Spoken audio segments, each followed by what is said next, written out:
আজকের ভিডিওতে তোমাদেরকে বলবো কিভাবে আমি একদমই ফ্রি কোনো টিকিট ছাড়া এই ক্যারোসেলটাতে উঠলাম, সাথে আরো দেখাবো বর্তমানের one of the most popular photogenic spot যেখানে আছে এই জোড়া ক্রিসমাস ট্রি গুলো। সো হ্যালো এভরিওয়ান, আসসালামু আলাইকুম। কি অবস্থা, কেমন আছো সবাই? আজকে আমি যাচ্ছি প্লেস ভেন্ডমে। এটা প্যারিসের অন্যতম ফেমাস একটা স্কোয়ার, আর ক্রিসমাস উপলক্ষে এই জায়গাটা খুবই সুন্দর করে সাজিয়েছে। যেমন এই যে রাস্তার উপরে প্লাস রাস্তার দুই পাশে সব দোকানগুলো এত সুন্দর করে সাজিয়েছে, দেখতে খুবই ভালো লাগছিল। আমি হেঁটে হেঁটে যাচ্ছি স্কোয়ারের দিকে, আর এখান থেকেই কিন্তু ভেন্ডমের যে ফেমাস কলামটা আছে সেটা দেখা যাচ্ছিল।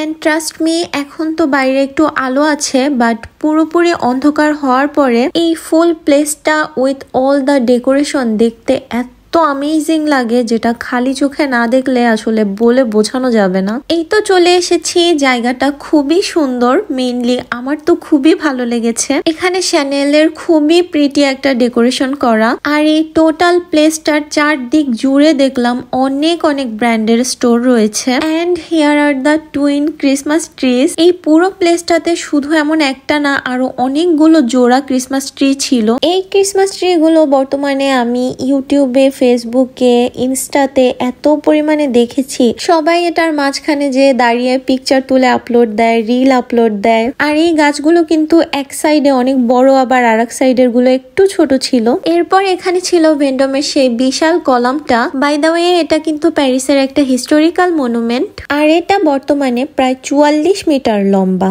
এরপর দূর থেকেই আমি ক্যারোসেলটা দেখছিলাম। এই পাশে এই যে ডিওরের শপ আছে, এন্ড এটার পাশেই হচ্ছে লুই ভুটনের স্টোর। আর এই স্টোরের ঠিক সামনেই তোমরা পেয়ে যাবে এই ক্যারোসেলটা, বিকজ এটা কিন্তু লুই ভুটনেরই ক্যারোসেল। ক্রিসমাস উপলক্ষে পুরো ডিসেম্বর মাস জুড়ে ওরা এই ফ্রি ক্যারোসেলটা দিয়েছে। হয়তোবা জানুয়ারিতেও কিছুদিন পর্যন্ত থাকতে পারে। প্যারিসের বিভিন্ন টুরিস্ট প্লেসেই কিন্তু আমরা এই ধরনের ক্যারোসেল দেখতে পারি। এন্ড ওইগুলোতে চড়তে হলে কিন্তু অবশ্যই পে করতে হয়, বাট এইটায় ওঠার জন্য জাস্ট সিরিয়ালে দাঁড়ালেই হয়ে যাবে।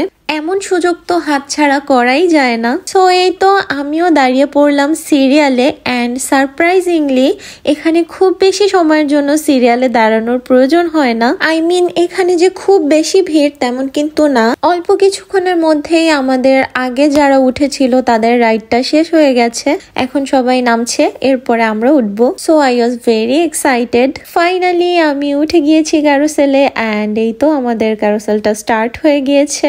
আমার যে এত মজা লাগছিল।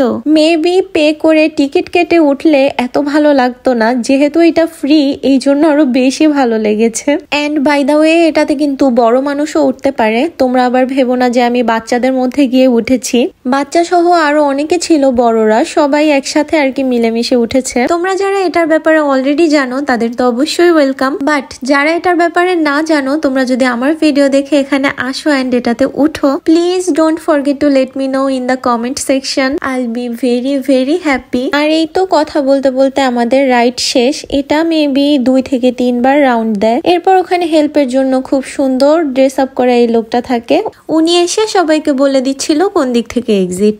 এনিওয়েজ গাইজ, এই ছিল আমার আজকের ভিডিও। কেমন লেগেছে অবশ্যই জানাবে। ভালো লাগলে don't forget to like, follow, share and subscribe. See you in the next one. সেই পর্যন্ত সবাই ভালো থাকো। আল্লাহ হাফেজ।